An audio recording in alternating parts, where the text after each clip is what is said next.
It is Thanksgiving Day in the United States, hence why a little later start to this live stream than usual. Just as an explanation, typically if on a holiday I live stream at my normal time, what ends up happening is there's hardly anybody here to watch. So 1 hour later, and I needed the extra sleep this morning. Anyway, we have predictable news out of New York City, as well as an unfortunate update on the banning of the Latin Mass in a diocese in the United States, where the bishop confirms that he will, in fact, not be asking for any extensions from Rome. We'll cover that when we get to it. But first, when it comes to the Jesuits, they are practically the prayer arm of the Democratic Party, the Democrats at prayer. It used to be that they called that up to like the 70s, they called that the Catholic Church in the United States. Catholics were the Democratic Party at prayer, right? Well, now that's just the Jesuits mostly. They basically take Catholic social teaching, as do the bishops, by the way. Let's be honest with ourselves. The bishops of the U.S. also do this.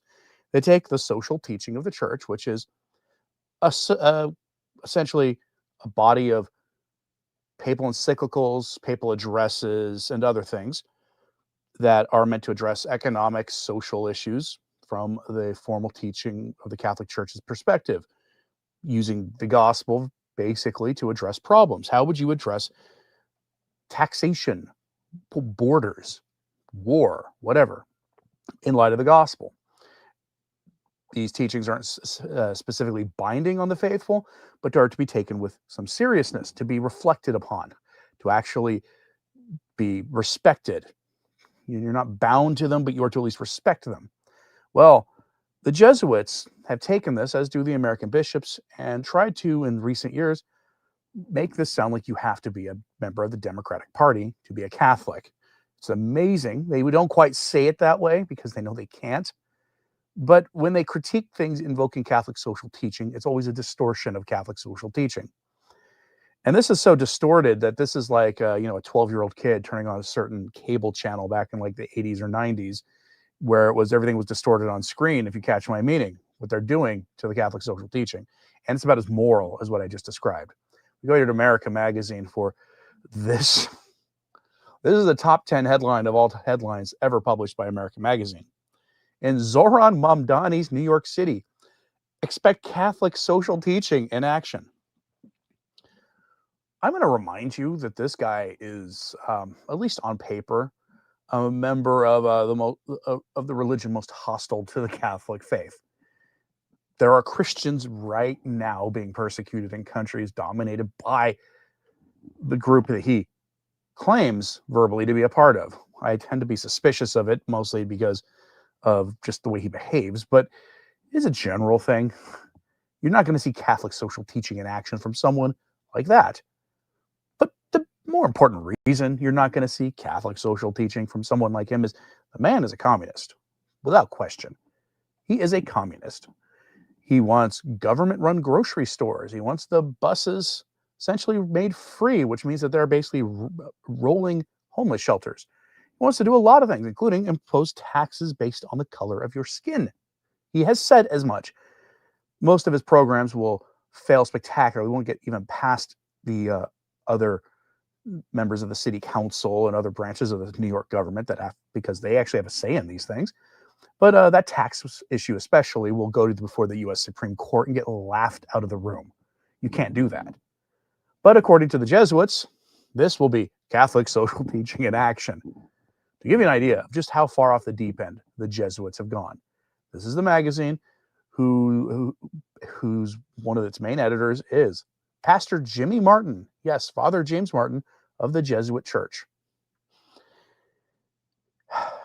And I am still a little mystified as to why Trump met with him, but whatever. There's always usually a purpose, even if I'm not completely aware of it.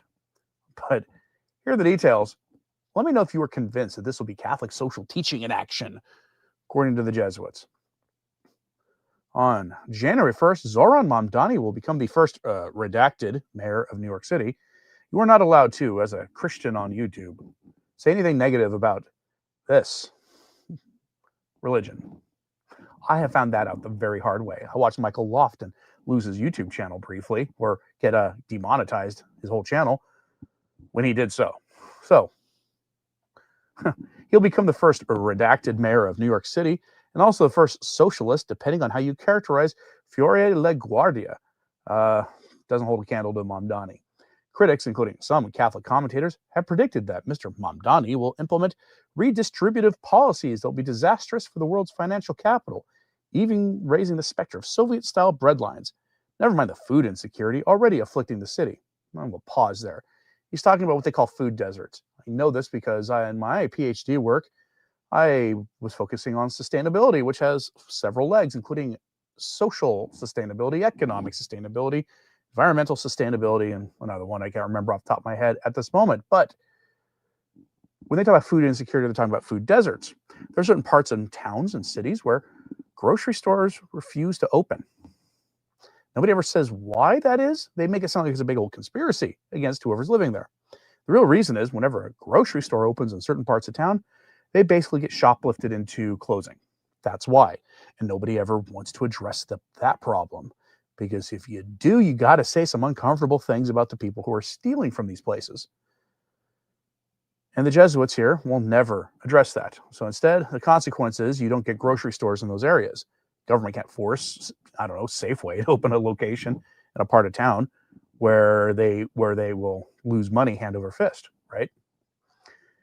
But Mr. Mamdani's policy platform shares far less with centrally planned state socialism than with one of the foundational texts of Catholic social teaching, Pope Leo XIII's 1891 encyclical Rerum Novarum. Now, I have Rerum Novarum on this channel in full. Rerum Novarum says that socialism is to be condemned. No Christian can be a socialist because it's an attack on private property, which is the next best thing to sacred. Rerum Novarum also says that the capitalism as we had it in the 19th century, ultra laissez-faire capitalism, no rules whatsoever, the wild west of capitalism, was not something a Christian could be involved with either, but not for the same reason. And it was, put it this way, Leo made it pretty clear in that encyclical that socialism was unequivocally evil, that the capitalism of the day was just a problem and needed to be fixed. It was not an attack on capitalism, it was an attack on capitalism as was practiced in that part of it in that time. And the key to this was Pope Leo XIII believed that private property should be owned by as many individuals or families as possible.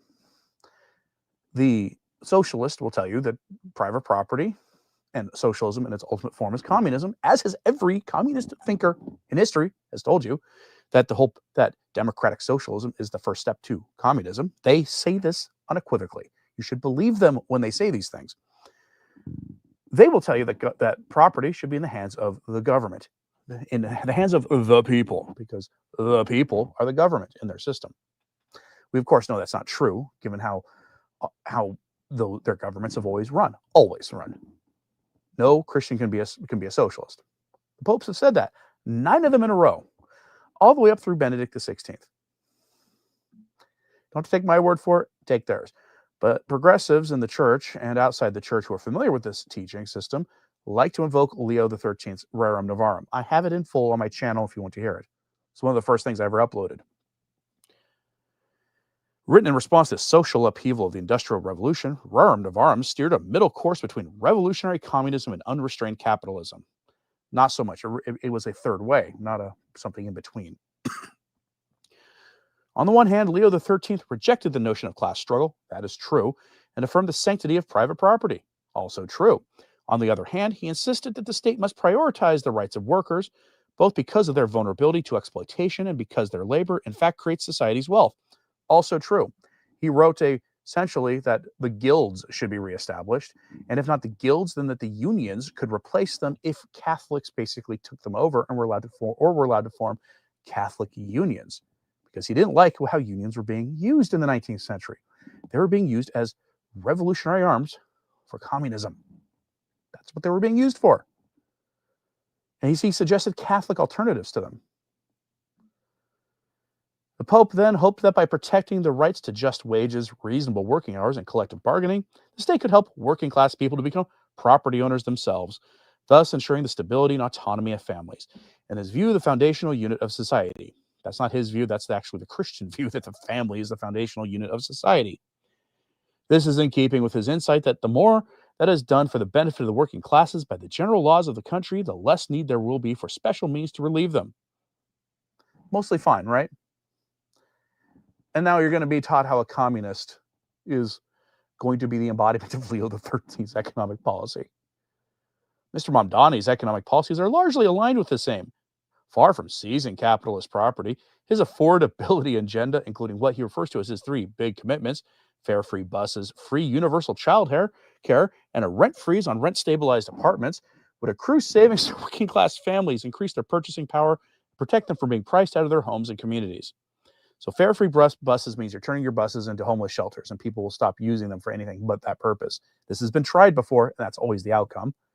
Free universal child care requires a massive increase in taxes, including taxes on the employers, many of whom are already leaving New York City because of his aims. And then rent freeze on rental units, that has been proven to be a disaster. Everywhere it's been tried. It's probably illegal too, actually. But of these policies, freezing the rent would require no additional funding. To freeze the rent on the city's rent-stabilized apartments, Mr. Mamdani would only need to appoint members to the Rent Guidelines Board, which establishes rent adjustments for the city's 1 million rent-stabilized units, 37% of which are low-income households. But to cover the approximately $6 billion annual cost of universal child care, a priority for his first year in office, Mr. Mamdani has proposed raising the city's income tax on earnings above 1 million from 3.9% to 5.9%, and raising the corporate tax rate from 7.5% to 11.5% to match that of New Jersey. And this is causing a lot of people to leave. You may not know this, if you're thinking about moving to Florida, you're going to have a competition now to buy a house there because New Yorkers are moving to Florida. Shock of shockers. Such redistribution of wealth would by no means violate property rights. It would merely help working people to continue living in the city whose immense wealth they helped to create. Well, okay. In Rerum Novarum, Leo XIII wrote that justice demands that working classes may themselves share in the benefits which they create, that being housed, clothed, and bodily fit, they may find their life less hard and more endurable. Mr. Mamdani's policies exemplify what Leo XIII described as the first chief responsibility of government leaders, to act with that justice which is called distributive toward each and every class alike.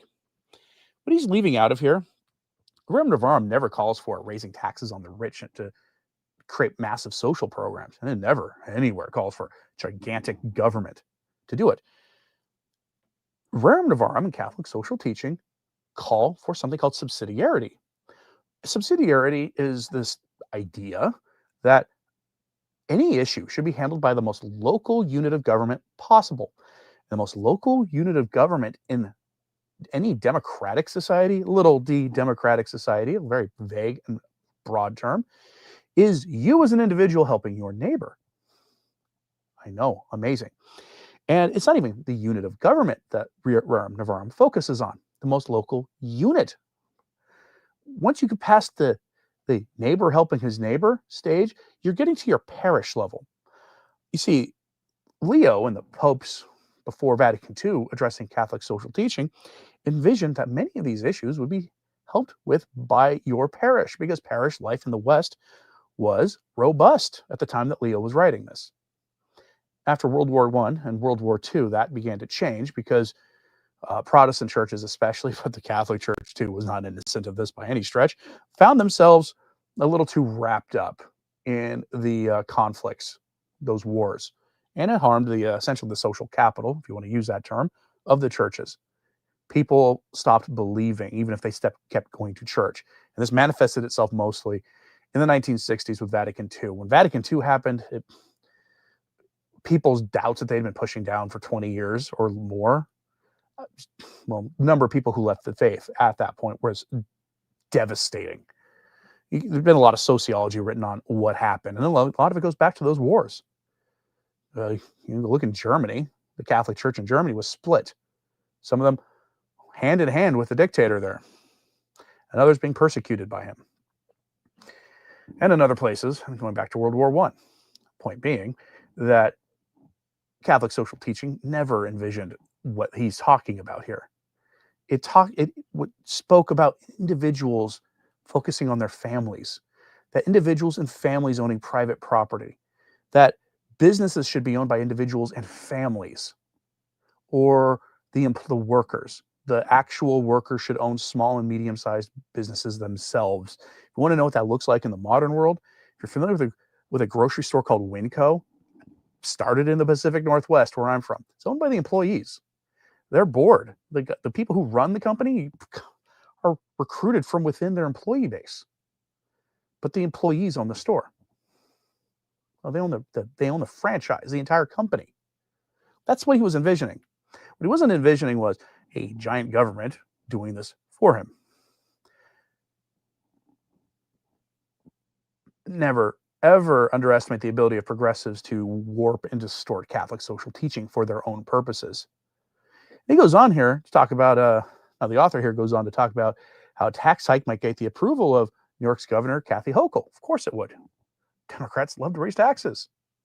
That's not a partisan statement. They do it all the time.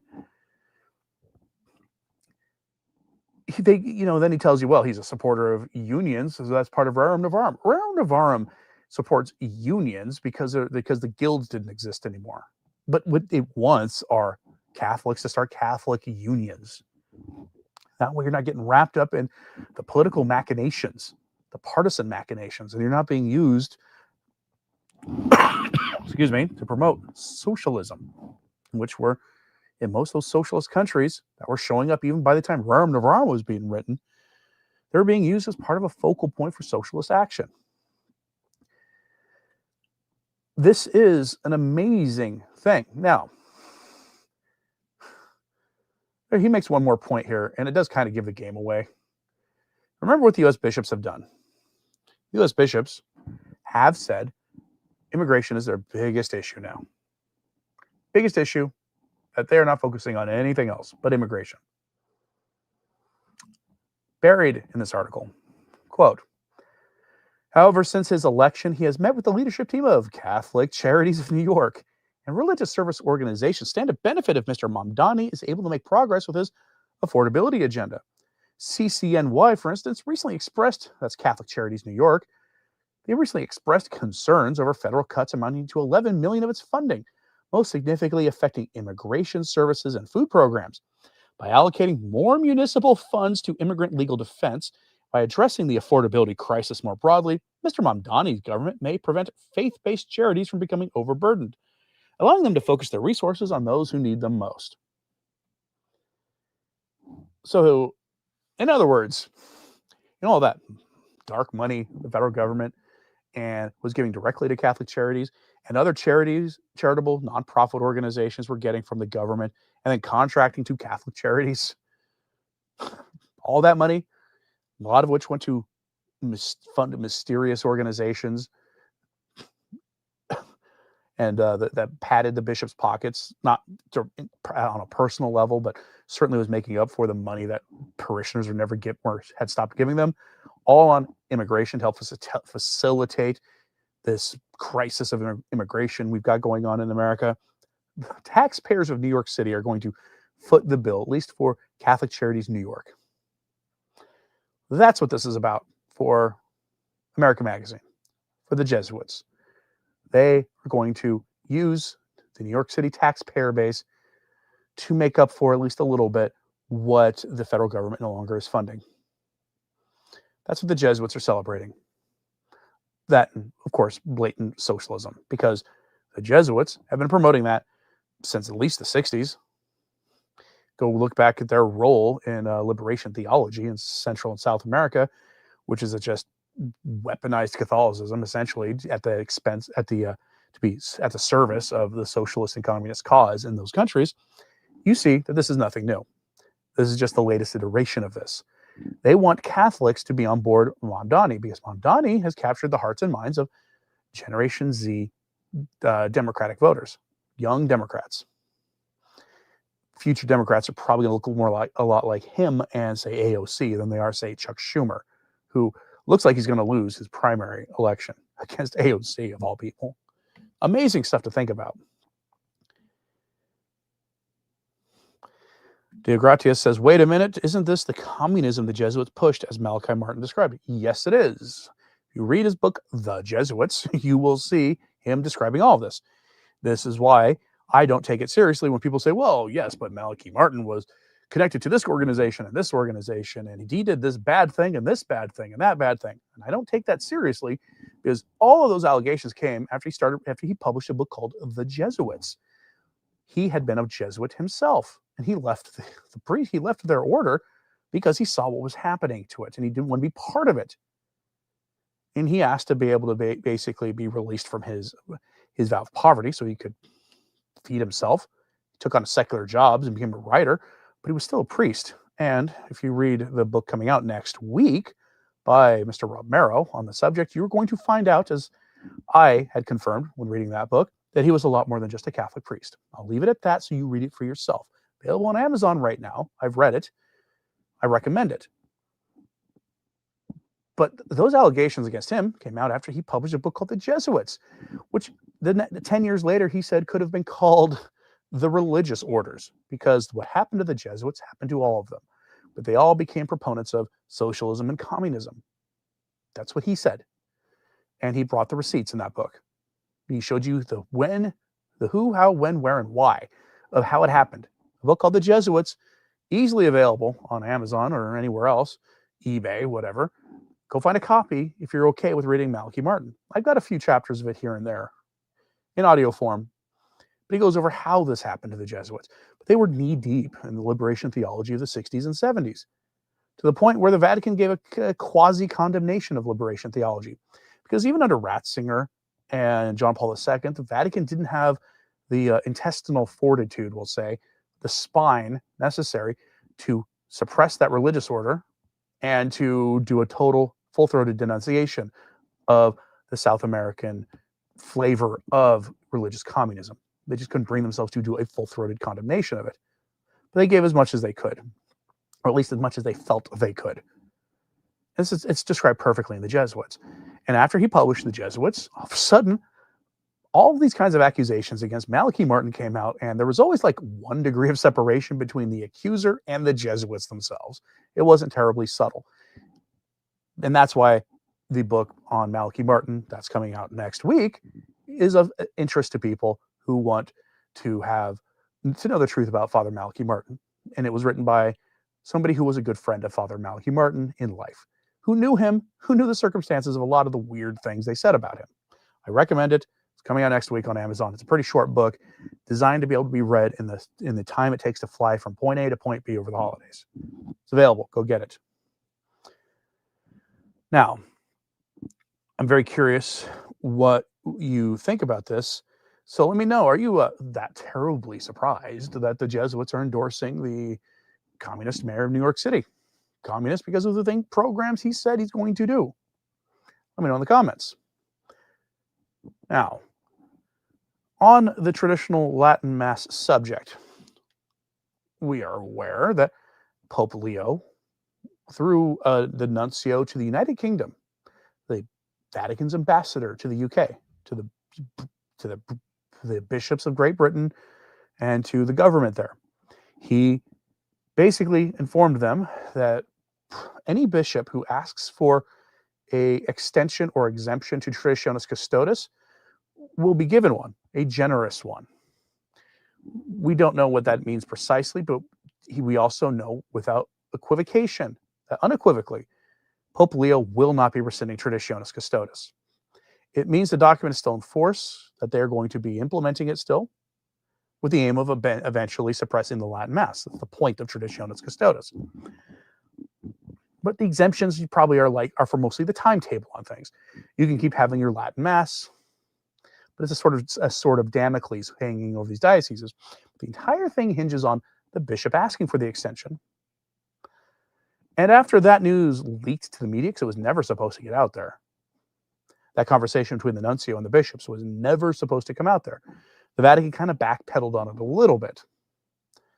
Well, we have an unfortunate update from one of the dioceses in the U.S. where everybody was watching after this.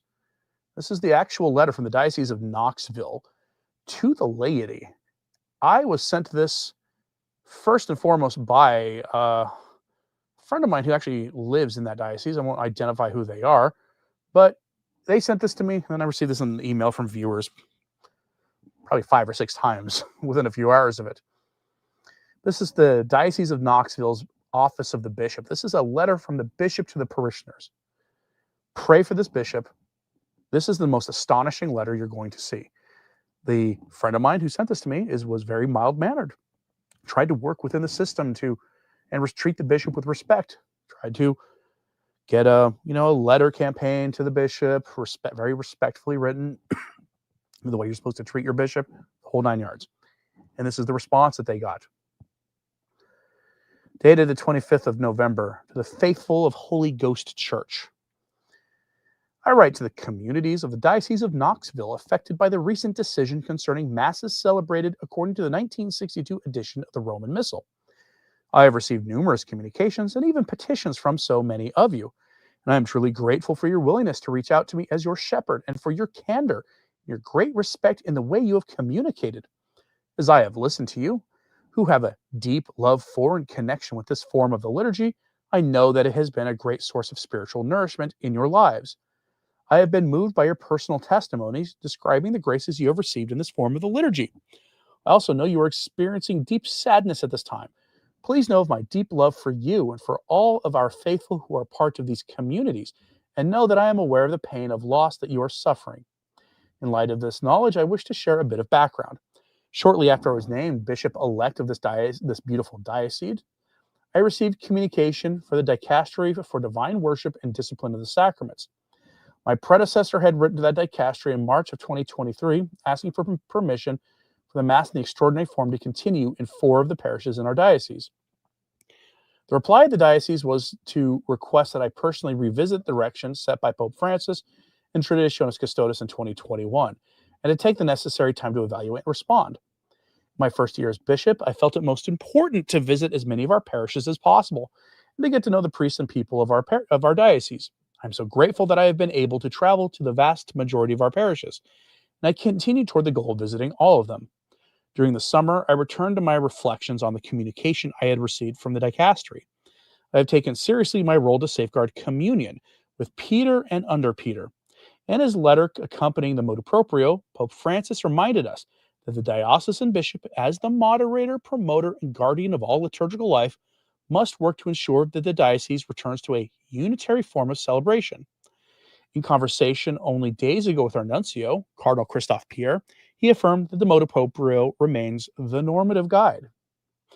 As I have pondered the directions set for the Universal Church by Pope Francis in 2021 in Traditionis Custodes and subsequent communications, it became clear to me that the desire of the Holy Father was that we move in the direction of reestablishing one form for the celebration of the Roman Rite, following the reform of the liturgy that was directed by the Fathers of the Second Vatican Council, with and under Peter, and is subsequently implemented under the authority of St. Paul VI and confirmed and revised by St. John Paul II, and which remains the ordinary form of the Roman Rite. For the sake of the communion of the whole Church, the extraordinary form is now more limited. In particular, I note the clear directions of Traditionis Custodes that the Missal of 1962 is not to be used in parochial churches or chapels. While permission is given for the Missal of 1962 in non-parochial churches or chapels, all other sacraments are to be celebrated in the current form. That means confession. That means baptism. I see the great value of having a common liturgical calendar in our parish churches, in addition to the fullness of the revised lectionary. Current indications are that Pope Leo does not intend to abrogate Traditionis Custodes, which still serves as the current definitive guidance of the Church Universal. Upon prayerful consideration of these directives, my first thought was to inquire about suitable non-parochial chapels or churches where the 1962 Missal could continue to be used. Unable to find such, I sought the advice of the pastors of the parishes where the 1962 Roman Missal is used. After having consulted them, it seemed that the better alternative was to move in the direction of celebrating Mass according to the current liturgical books, while retaining as many traditional elements as possible in these parish churches, and hope that such an approach will maintain and support the communities in those parish settings. In other words, you can have Latin and then Novus Ordo version, the Novus Ordo Mass. You can have a reverent Novus Ordo Mass. I've described to you before There are many traditionalists who started out going to Mass at a typical Sunday parish, normal parish. And what broke them from the Novus Ordo was the Reverend Novus Ordo. That's what did it for them. It's not a substitution. Let's continue. Since making this decision, I have been able to listen to you in person both at the Basilica and at Holy Ghost, and to ponder your many heartfelt and poignant letters. I also desired to visit the faithful at St. Mary in Johnson City. I know the deep desire you have for use of the Missal of 1962 to be continued in our diocese. Fortuitously, I have also become aware that the chapel of our retreat center, Christ, Prince of Peace in Benton, was given to the diocese with the express purpose that the traditional Latin Mass be celebrated there when possible. Because of your great love for the traditional Latin Mass and the many graces you have received in that form, I have decided to provide for the continuation of Mass celebrated according to the Roman Missal of 1962 on a monthly basis at the chapel of our retreat center, Christ, Prince of Peace in Benton, Tennessee, and to place the care of this community under Father David Carter as my delegate. I realize that your preference would be the continuation of this celebration in your parish church, and I am deeply aware of the suffering and loss you are feeling. I do believe the reform of the liturgy, as directed by the Second Vatican Council and as implemented by St. Paul VI and St. John Paul II, is a gift of the Holy Spirit for the Church. It is my judgment the wisdom of Pope Francis is in Traditionis Custodes, also guided by the Holy Spirit. And for that reason, I have chosen not to ask for a dispensation from the prohibition of celebrating the 1962 Missal in parish churches and chapels. In other words, Traditionis Custodes and the suppression of the Mass that fed the saints from apostolic times in an organic development of liturgical doctrine is guided by the Holy Spirit now, the suppression of that. I ask you to trust in the Lord's guidance of his church and his promise to remain with her until the end of time. In other words, please don't leave the church. Know also my heartfelt affection for you and my prayer for you in this time of transition. I carry you in my heart daily. Peace and blessings of the Lord, Most Reverend Mark Beckham, Bishop of Knoxville. He said it right there. He's not going to ask for extensions. Though the promise of generous extensions is meaningless from Pope Leo, when a whole lot of the bishops, including ones you would not have expected to, went forward with suppressing the Mass. And the fact of the matter is, Traditionis Custodes is already mostly implemented. So generous exemptions don't really matter much when some of the good bishops went along with it and had their masses suppressed. It's worth reminding ourselves, by the way, that that documents for this were issued in 2021, and in 2022, I started reporting on some bishops asking for extensions and being told no. Oftentimes, the most conservative bishops were told no. So they had it fully implemented before Leo ever said this. It's also worth noting that in Charlotte, this happened in Knoxville. In Charlotte, the SSPX have decided to build a much larger chapel, which I reported on earlier. And attendance at their masses has already doubled since everything has been going down in Charlotte started happening. If there's an SSPX within a 2-hour drive of Knoxville, you're going to see the same thing. This is why I am very pro SSPX. I'm also very pro FSSP. I think personally that the issues behind the scenes between the priestly fraternities in question need to be handled behind the scenes. There are laymen dedicated to talking about it, and more power to them. I'm not going to feed into the intra-trad fighting on this. It's just pointless. The Vatican has said repeatedly, you can go to Mass of the FSSP. You didn't need the permission of the Vatican to go to Mass with the FSSP. They hung on to Catholicism. They said the name of the Pope during the darkest times for the SSPX. They said the name of the Pope in the Mass, meaning the Masses were in union with him. That's good enough. BVDO2 says the Holy Father was not guided by the Holy Spirit to write Traditionis Custodes. He was complicit with and acted with servile obedience to Satan. And Thomas Joseph says in response, the Synodal Church is not the Catholic Church. I will tell you, I don't see how the Synodal Church is the Catholic Church. They preach different gospels. But I'm curious what you tend to think about this. And so let me know in the comments. Remember those generous exemptions and generous permissions that the Pope has allegedly instructed the Vatican, the dicastery for the liturgy, to give when requested by the bishop, hinges on the bishop asking for them. And far too many dioceses have Traditionis Custodes already fully implemented. So what exemptions are they going to ask for? It's already implemented. Now you might think, well, they could ask for an exemption already, again, so they can restore a few of their masses. Maybe we'll see that, but I doubt it. And here's the other thing about that. There's a difference between a diocese that already had been granted an exemption or an extension, asking for another extension because they hadn't fully implemented it yet, versus one that had been implemented, had already implemented the changes requested, and then meaning they had like one location for a Latin Mass, if that, in their diocese. There's a very big difference. Do you think that latter one's going to be given permission to backpedal on Traditionis Custodes? That's a different thing entirely. And there's a big falsehood in that letter from the bishop. I'm not saying he's lying. He probably fully believes it, but doesn't make it true. What he fully believes is this lie from the pits of hell. Sacrosanctum Concilium did not call for a new Mass. It didn't. You read it. It called for the traditional Mass to have certain parts said in the vernacular. The Our Father, the Pater Noster, the Our Father, and a few of the other parts like that. And it called for the gospel to be proclaimed in the vernacular, which the FSSP and the SSPX have been doing anyway. They do it in the Latin, and then at the time of the homily, they do it again in the vernacular, whatever the local language is. But it called for those kind of things. But it didn't call for all the changes to the Mass, which were really just the writing of a new liturgy, because what the TLM and the Novus Ordo have in common is very little in terms of form. It didn't call for all of that. But they do believe it. They truly believe this. The problem with Sacrosanctum Concilium, the document on the liturgy from Vatican II, is that in some places it's written very ambiguously. And we found out after the fact from Annibale Bugnini, the architect of the new Mass for Paul VI, that it was written ambiguously by design, on purpose, because they knew what they wanted to do with it. That doesn't sound like something written by the Holy Ghost to me. But, I'm a meanie-headed schismatic, right? So my critics say. I'm very curious, though, what you have to say about this, so let me know in the comments. Hit like and subscribe if you haven't. That does help. Sharing this on social media helps, too. Please pray for everybody we've spoken about today. And I do have to address this.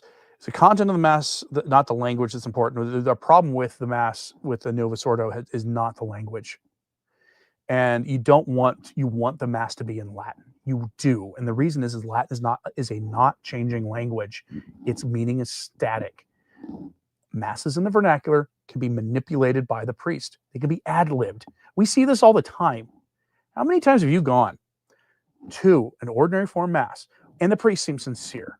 He seems like a good man. He seems like a good priest. He seems to care. But weirdly, the things he says at the altar, even during the consecration, are often very different than what another priest says at a parish down the road in the same diocese, because they ad-lib it. That you don't want to have happen. And that's why Latin is such a powerful thing. The vernacular Masses were something that were categorically rejected by the Vatican. I have this weekend for you. A letter from Pius XII. It's not really a letter. It's an excerpt from his Mediator Dei encyclical, where he categorically rejected and condemned the idea of vernacular Masses, and he did it in the 1950s, right before Vatican II. I strongly suggest you pay attention to what he has to say there. I don't usually go after the Novus Ordo. I don't think it's worth my time. I think the ecclesiology question is much more important. But we shouldn't delude ourselves either into thinking that this is just a preference thing and that there's anything wrong with the Mass in Latin. There is nothing wrong with it. It's one of its greatest strengths, is that it cannot be manipulated at the will of an otherwise well-meaning priest. Notice I'm not even going after the priests who are purposely changing things to fit them, who are not well-meaning. But good men. I have seen it from men that I trust very much, who are priests. Priests that I have trusted greatly, who are ordinary form priests, who were good men, who spoke, when they spoke about their own looming judgment, the very real fear of God in their eyes. When they spoke about it, they believed. And yet they would manipulate the language of the Mass themselves. And that is why it's so dangerous. Anyway, please pray for those men. Pray for the church. And otherwise, you watching this on Thanksgiving, if you're in the United States, have a good Thanksgiving. Make sure part of your day is turned towards God. It's kind of the point of Thanksgiving, right? At least part of it. As always, pray for the church. I'm Anthony Stine. Ave Maria.